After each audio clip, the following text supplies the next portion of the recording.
my honor to introduce our first witness and your senator, Reverend Raphael Warnock of Georgia. Well, thank you so very much, and I want to say welcome to all of my colleagues to the great state of Georgia. We are very glad to have you and to welcome you to our state. Thanks so much, Chair Klobuchar, for inviting me to speak today about the urgent need for federal voting rights legislation. I'm especially grateful that the members of the Rules Committee have come here to the state of Georgia for its first field hearing in 2 decades. And we'll hear from Georgia advocates, many of whom I've worked with and alongside across the years, like Helen Butler, who have long been on the ground in this fight. And they can speak extensively to the detrimental impacts of voter suppression in Georgia. Over the last year, Georgia has become ground zero for the sweeping voter suppression efforts we've seen gain momentum all across our country. We saw record-breaking voter turnout in our last elections. What we did in Georgia this last election in terms of turnout should have been celebrated by everyone, regardless of political party. But instead it was attacked by craven politicians who were more committed to the maintenance of their own power than they are to the strengthening and maintaining of our democracy. Spurred by the big lie, these same actors are now busy rolling back voting rights in a way that we have not seen in size and scope since the Jim Crow era. In fact, Georgia became the first of now 19 states in just a few short months to pass laws that restrict voter turnout in the wake of the November 2020 election.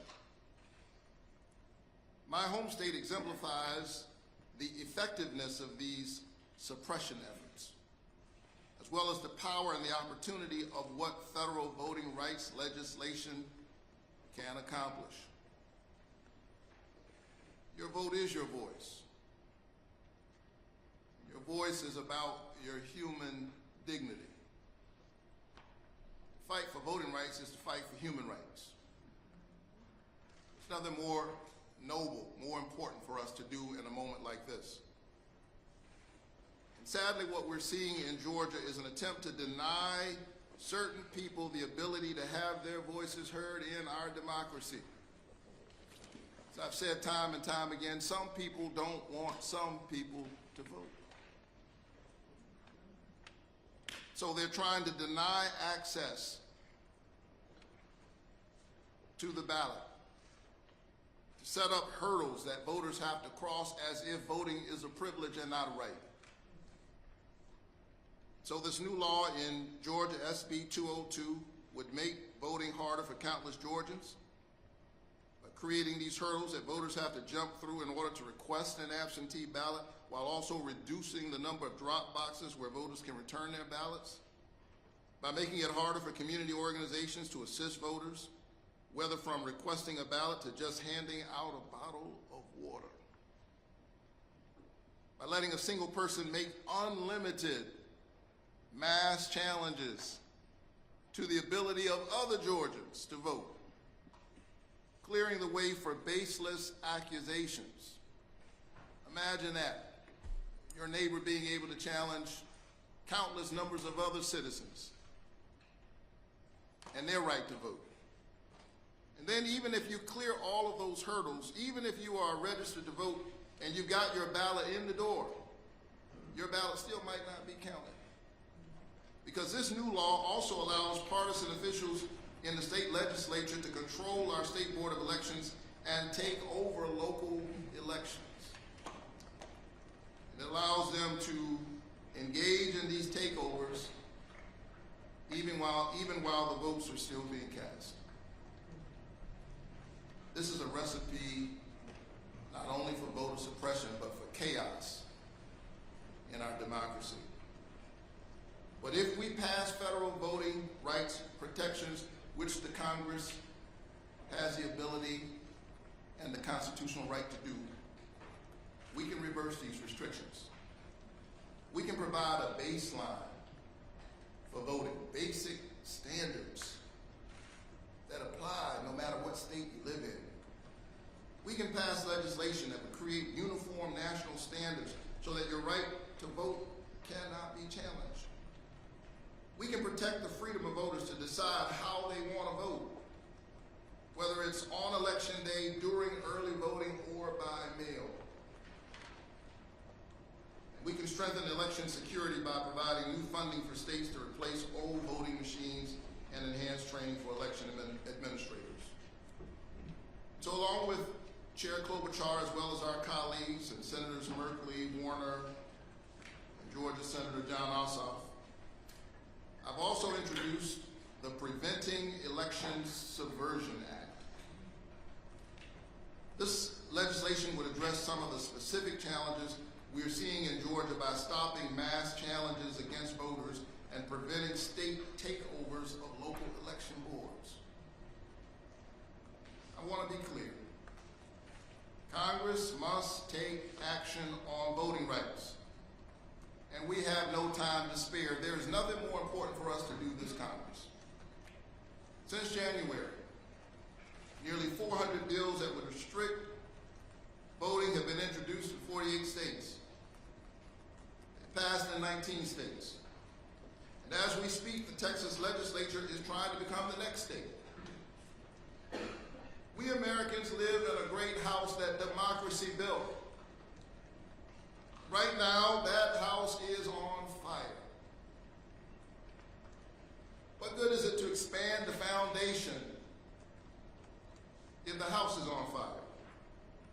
And so we have to have national standards that push against what we're seeing in Texas and Georgia and all across our country.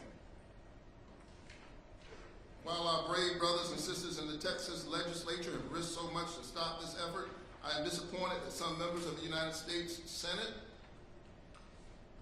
could not even bring themselves to open up debate on this critical issue. That's what went down the other day in the Senate, not the bill, but the ability to have a debate on the maintenance of our democracy. I submit that voting is not just an issue alongside other issues. I believe that democracy is the political enactment of a spiritual idea, this notion that all of us have within us sacred worth and thus the right to help determine the direction of our country and our destiny within it. Voting rights provides the framework in which all of the other debates about issues impacting our lives takes place. Infrastructure, climate change, healthcare, you name it, all critical issues, but democracy is the framework. So Congress must act. Congress has a unique responsibility to protect voting rights for every eligible American. To put it plainly, we're only able to work on these issues because someone voted to send us to Washington, and woe on us. Shame on us if the people send us to Washington to stand up for us, for them, we won't stand up for their voices in their own democracy. So I want to be clear, we're only in the beginning of this stretch. Our fight has only begun. I'm going to keep working in earnest with my Senate colleagues to pass voting rights legislation, and to do it this Congress. As I conclude my remarks, I can't help but reflect on the fact that we are in the Center for Civil and Human Rights. I think of Congressman John Lewis, whom I knew personally. He was my parishioner. I was the pastor, but he clearly was the mentor. As I was preparing to preside over his funeral, I asked myself, what was he thinking about as he crossed that Edmund Pettus Bridge? I assure you, he wasn't thinking about winning a Presidential Medal of Freedom. He wanted to win voting rights for every citizen because he was a patriot in the best sense of the word. Sitting in this shrine to civil and human rights, cannot help but reflect on the words of Dr. King, who said in 1957, "Give us the ballot. We will place on the benches in the South judges who will do justice and love mercy. We will send governors to lead us who have felt not only the tang of the human, but the glow of the divine. This is a sacred moment. This is an inflection point in our country. We are in a 911 emergency for our democracy. History is watching us, and the future is waiting to see if we will